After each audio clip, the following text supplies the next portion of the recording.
Why I regret moving into a nursing home. 6 hard truths you must know, elderly wisdom. I am 84 years old and live in Springfield, Missouri, a small, peaceful town that I have lived in for most of my life. If you have lived long enough, you will know that time can teach you a lot of things, both good and bad. But there is one decision that even after many years I still regret every time I think about it, the day I moved into a nursing home. I don't blame anyone. My family just wanted the best for me. My daughter Karen and my 2 grandchildren always thought I would be better cared for there with 24/7 care doctors and nurses on hand to help. I thought so too. I imagined a new, more comfortable life without having to worry about cooking, slipping in the bathroom, or waking up alone in the middle of the night. But the reality is completely different. I still remember the first afternoon I walked into my hospital room. It wasn't home. There was no smell of the scones I used to bake every Saturday morning. There was no rocking chair that belonged to my husband who had died 12 years ago.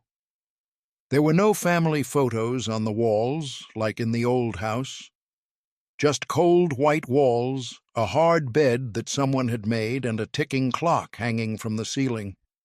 And then the scariest thing became clear. I was no longer me. I couldn't decide what I wanted for dinner. I couldn't choose when I went to bed. I even had to ring the bell to go to the bathroom because my footrest was too far away. Every little thing that had been natural in my previous life suddenly became a service that I had to wait for someone else to perform. I'm not complaining. I know many seniors who really need a nursing home, but if you're still able to care for yourself, even if only partially, please listen to my story before you make your final decision, because there are some things that once lost, you can't get back. If you've ever thought about putting yourself or a loved one in a nursing home, stay with me until the end of this video. I'll tell you 6 hard lessons that I learned in loneliness loss and years I can't get back. And if you find this story touching something familiar in yourself, or if you have a loved one facing the same decision I did, please like this video, subscribe to the channel so you don't miss out on the stories that follow, and comment with your own situation. Who knows, your story might help someone else realize something important in life. Now, let me begin this journey from someone who once believed he would be better taken care of, but realized that the most precious thing in old age is not comfort, but the freedom to be yourself. First regret, loss of autonomy. I used to be a morning woman. I would rise as soon as the sun hit the porch, brew a cup of hot black coffee, turn on the radio, and prepare a light breakfast of fried eggs, toast, and avocado. I didn't need an alarm clock. My internal clock was always accurate. I loved the quiet of the morning, that moment of light and silence that only the elderly truly appreciate. Yet when I moved into a nursing home, all of that disappeared almost overnight. Every morning I was woken up at 7 a.m. sharp, regardless of whether I had slept well that night. Breakfast was served at 7:30, usually oatmeal pancakes or boiled eggs. No personal preference. They didn't ask me if I liked it because no one had the time to ask. It was as if 100 people lived on the same rhythm, the same schedule, a set way of life. I remember one time I accidentally overslept. When I woke up, I went down to the dining room and was told that breakfast was gone and I had to wait until lunch. I felt humiliated. Just because I wanted to sleep for 30 more minutes, I was considered to have forgotten to eat, even though at home I had the right to eat whenever I wanted. I used to be a walker, too. Every afternoon, I would walk around my small Springfield neighborhood where neighbors knew each other by name. Maple trees turned the corners of the yard red in the fall, and kids rode their bikes on the front porch. At the nursing home, I had to ask permission to go outside, and the staff didn't always accompany me. They told me to sit in the covered area, safer. I felt locked in, not by a metal door, but by invisible surveillance. One afternoon, I sat staring out the window. The world was still moving. The trees were changing leaves, the birds were flying in flocks. But I was no longer the one who made decisions about my life. I was simply the one who was taken care of. And I gradually realized that autonomy, even the smallest things like choosing when to eat or sleep, was the soul of freedom. You might think that losing your autonomy isn't a big deal, but imagine having to ask someone every time you want a drink of water or a bath. Every time you do that, you feel like you're not an adult anymore. You feel like a child in an old person's body. And the scariest thing is when you get used to that service, you gradually give up the habit of resistance. You stop asking questions. You stop saying, "I want." You start saying, "Okay." And one day, you even forget that you once lived a free life. If you are considering placing yourself or a loved one in a nursing home, stop and ask yourself, are you willing to give up the smallest, yet most valuable things in exchange for comfort? I was never ready, but I did, and now I can only tell it, hoping someone will listen and think again before it's too late. Second, regret, feeling forgotten. The last time my daughter hugged me before leaving the nursing home, she said, "Don't worry, Mom, we'll be back this weekend." It was a Tuesday, blue skies, no clouds, a light breeze, and I was sure that this weekend would be filled with the laughter of my grandchildren. I had packed a bag of their favorite old-fashioned butter cookies from elementary school. But then Saturday came and passed. No one came. I consoled myself, maybe something urgent, maybe the car broke down or the kid had a fever, but Sunday passed quietly. In the afternoon, I sat in the family room staring at the front door like a child waiting for his mother to pick me up after school. Every time I heard a car, I looked out, but it wasn't them. The next day, Karen called. She apologized, said she was too busy this week and would make it up next week. I didn't blame her. As a mother, I understand the pressure of work and family responsibilities, but as an old mother, I still couldn't help but feel disappointed. Then the next week and the week after that, it was the same. The calls replaced the hugs. The promises replaced the presence. I no longer heard the sound of my grandson's slippers running into the room, or the way he hugged me tightly and told me about school as if it were the most important thing in the world. I began to feel like an antique in a glass case. Everyone knew it was there, but few came to see it. There was an old lady in the hospital named Mrs. Helen, a few years older than me, a former elementary school teacher in Arkansas. Every morning she brushed her hair, put on some lipstick, and sat near the door. She would say, "The kids are probably coming today, but I was there long enough to know they weren't." And one day I found her crying after lunch because it was her birthday and she hadn't called. The loneliness of a nursing home doesn't come on all at once. It creeps in like a cold winter rain, slowly but persistently. One day you wake up and realize the people you love are now moving on with their lives without you. It's not that they don't love you. It's because of the distance, the busyness, and the feeling that your parents are being taken care of well that makes them feel secure to the point of forgetting that you still need them, like always. If you're reading this, I hope you ask yourself, are you willing to spend your last days feeling like you're the one being left behind? Are phone calls enough of a substitute for actual hand-holding? I don't want to scare you. I just want you to know, at this age, a hug means more than 100 promises. A visit means more than a string of text messages. If you or someone you know knows this story, please share it. Maybe someone will read it and remember to visit their parents this weekend, instead of waiting for a freer time. Because presence sometimes is the greatest gift we can give to each other. Third, regret. Loss of purpose in life. Before I entered the nursing home, I was someone who always had something to do. Even though I was over 80, I still had a schedule for each day. Not something big, but small tasks that made me feel useful. I tend the backyard garden, which has a few purple chrysanthemums that my husband planted when we first moved to Springfield. I bake cookies every Wednesday afternoon to give to my neighbors, the Davises, who are as old as I am, but still very fond of each other. I write letters to my best friend in Florida and occasionally do a Sudoku puzzle or read an old Harper Lee novel. These things don't make me rich, nor do they make me famous, but they give me a reason to get out of bed every morning. They remind me that I'm living, not just existing. When I entered the nursing home, I was told that I could now relax, no more cooking, cleaning, or any of that. It made sense at first. Who wouldn't want to relax after a lifetime of hard work? But rest has its limits. After the first few weeks of feeling comfortable, I began to notice a quiet emptiness creeping into my heart. No one needed me to do anything. No one expected me to wake up early to bake. No one waited for me with a handwritten letter or a late afternoon greeting. I remember clearly one Tuesday morning waking up and not knowing what to do. Not because I was busy, but because there was nothing to do.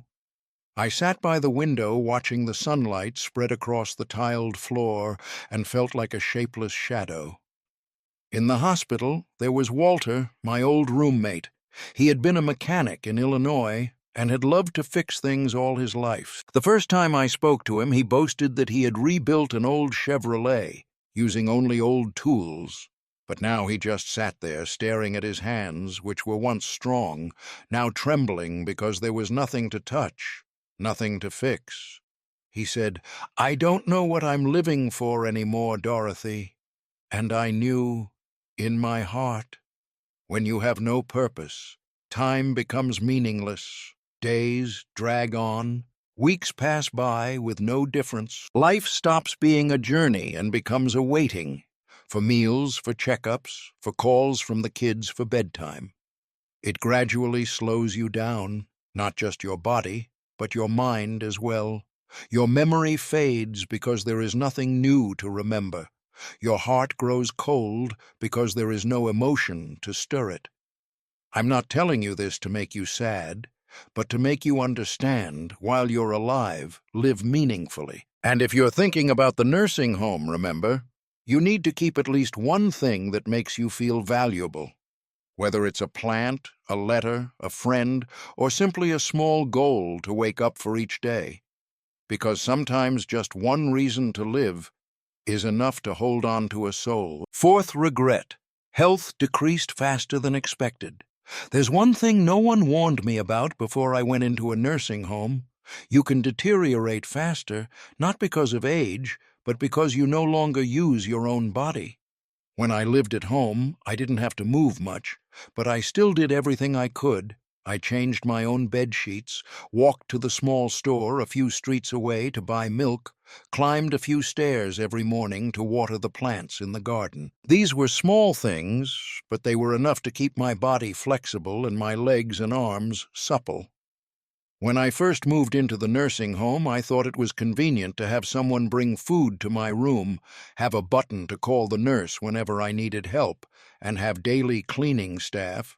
But after only a few weeks, I began to notice that I was getting up less often and not walking as far as before. I remember very clearly the first time I got up from the armchair in my room.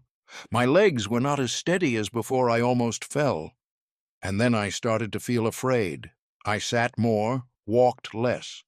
Every time I left the room, I needed someone to accompany me. I told myself it was for safety, but really, it was because I was getting weaker. There was a woman named Alice who lived downstairs. She was 81 years old and had arrived just a few weeks before me. When she first arrived, she walked the corridors every morning. She always said, "I won't let myself rust just because I'm old." But gradually she began asking for a walker. After only 2 months, she was in a wheelchair. She told me, "I don't know when I went downhill. Dorothy, it's like my body was shutting down. Little by little, I know that feeling. Here everything is designed so that you don't have to try." But that's the trap. Because when you don't use your body, you gradually forget how to move. Your muscles don't get activated. Your heart and lungs don't get challenged. You don't have to twist, raise your arms, bend. And you know what? It's those simple movements that keep us alive. I used to think, it's great not having to do anything by myself. But now I find what's scarier than being tired is not having the strength to be tired anymore. I don't blame anyone who took care of me. They did a good job. But in a place where everything is easy, you have to remind yourself to stand up, even if it's just taking a few steps, raising your arm or buttoning your shirt. Each action is a declaration. I'm still alive. I still want to hold on to myself. If you're thinking about going into a nursing home, ask yourself, do you have the willpower to keep your body moving when everything around you encourages you to stop? Because once you stop, going back isn't as easy as you think. Regret number 5, loss of privacy and dignity. Throughout my life, I have valued privacy as a fundamental part of my dignity. I had a small, cozy room upstairs in a 2-story log cabin in Springfield. It was where I read embroidered, wrote letters, or just shut the door and had some peace and quiet. No one ever entered without knocking. Even my daughter Karen, when she was grown, always called first when she wanted to come upstairs to talk to Mom. But when entering a nursing home, all notions of personal space seemed to disappear. My room, though it was called a private room, was actually a shared space. My first roommate was Jean. She wasn't a bad person, but she had mild dementia.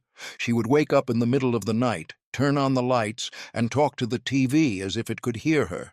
And sometimes she would mistakenly walk into my bed thinking it was her husband. It was hard to complain. Would that be like rejecting someone who was also very weak? I could only turn my face to the wall, cover my head with the blanket, and pray for a peaceful night. I couldn't lock the door when I changed clothes. Hospital rules forbid it. Staff would come in and check the room at any time.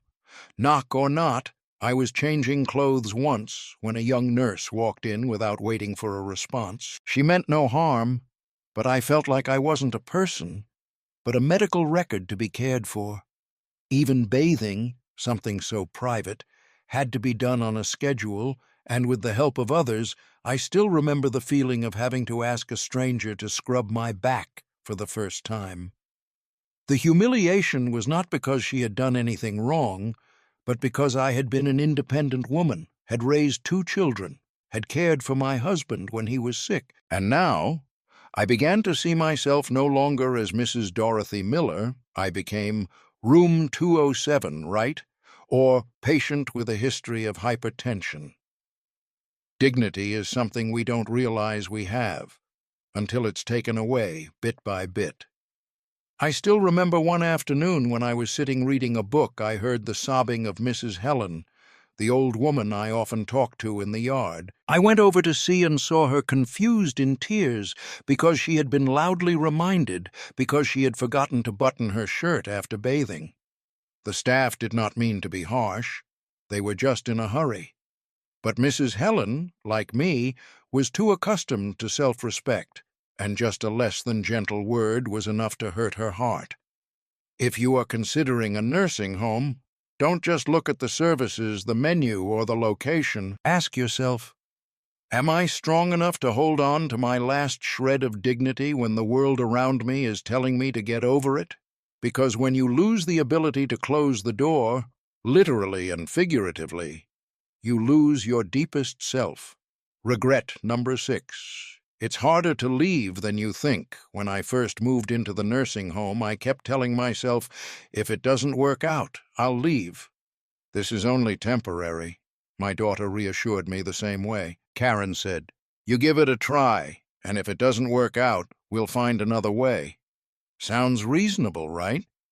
But then I discovered something. Not every door is as easy to open as it was to walk in. The first month, I still felt like I was trying it out. I kept the keys to my old house, asked a neighbor to water my plants every week. I even told the post office to suspend mail delivery, not cancel it.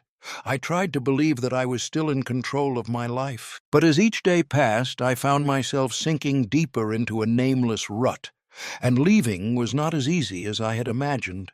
My old house, a cozy little wooden house for over 40 years, had become uncomfortable in my daughter's eyes. There were no handrails on the stairs. The bathroom wasn't slip-proof. The fireplace needed fixing. They started talking about selling it or renting it out. I kept quiet, but inside I felt like a part of my life was about to be erased. I tried talking to Karen about going back. She didn't object, but she didn't encourage it either. She asked, "Are you sure you'll have to cook for yourself, clean for yourself, take care of your own medicine?" I knew she was worried about me, but deep down I knew the question was also, "We don't think you can do it anymore." Then there was one more thing, my health. After a few months of little movement and no routine, my body was no longer the same. I felt weaker, less flexible, and more afraid. Afraid of being alone, afraid of falling without anyone to catch me, afraid of not being able to call someone if something happened. It was those fears that made me doubt my own abilities, and so I stayed. I am not alone in this feeling. I once met Harold, a retired police officer, once strong and tough. He told me I was only going to be here for 3 months. Now it's been 2 years. When I asked him why he didn't go home, he smiled sadly. "I don't know. I guess I'm used to having someone standing by my side. And I'm not sure I have the guts to go home alone anymore. Nursing homes have no barriers. You can leave at any time. But it's the comfort, the stagnation, and the quiet fear that keeps you there. If you're thinking about going into a hospital, don't just ask, 'Should I go in?' Ask, 'Am I really ready to leave when I need to?' Because once you stay too long, you'll not only get used to the place, you'll start to hesitate with the very home that used to be your whole world. And the saddest thing is, at that point you no longer remember why you ever wanted to come back." Looking back at the 6 regrets I've shared, from loss of autonomy, feeling forgotten, loss of purpose, declining health, loss of privacy and dignity, to the fact that leaving a nursing home isn't as easy as it seems, I'm not telling you to scare you. I'm telling you because I wish someone had told me before I walked through that door. I don't deny that there are people who really need a nursing home, when their health is no longer allowing them to live alone, when there is no one else who can take care of them at home. But if you are still able to live independently, if you are just tired from a difficult period or simply lonely, please do not rush into this decision. There are many ways to stay safe without giving up your life. There are community support programs, home care services, senior living groups, or simply asking your children to make your living space safer. If I could go back in time, I would try harder. I would speak up more instead of giving in. I would look for more solutions before I let go. And if you're at the threshold where I once was, I hope my story helps you see more clearly where once you enter, you may no longer be yourself. I don't regret getting old. Being old is a privilege that not everyone has, but I regret letting others decide for me, and not believing that I still had the ability to live freely for a while longer. If you have heard this far, I sincerely thank you. I hope my story will not only stop at an afternoon of listening, but will be a hyphen for you to think again, share with your loved ones, and, most importantly, love yourself more every day. If you find what I say touches your heart, please subscribe to the channel so you don't miss the next stories. Because life for seniors in America, despite its many challenges, is always valuable when we tell each other. And if you have someone who is deciding whether to stay or go, share this video with them. It might be the whisper they need to hear at the right time. Thank you. From the heart of an old lady named Dorothy, who lives in Springfield, Missouri, and still believes storytelling is the most beautiful way to hold on to our true selves.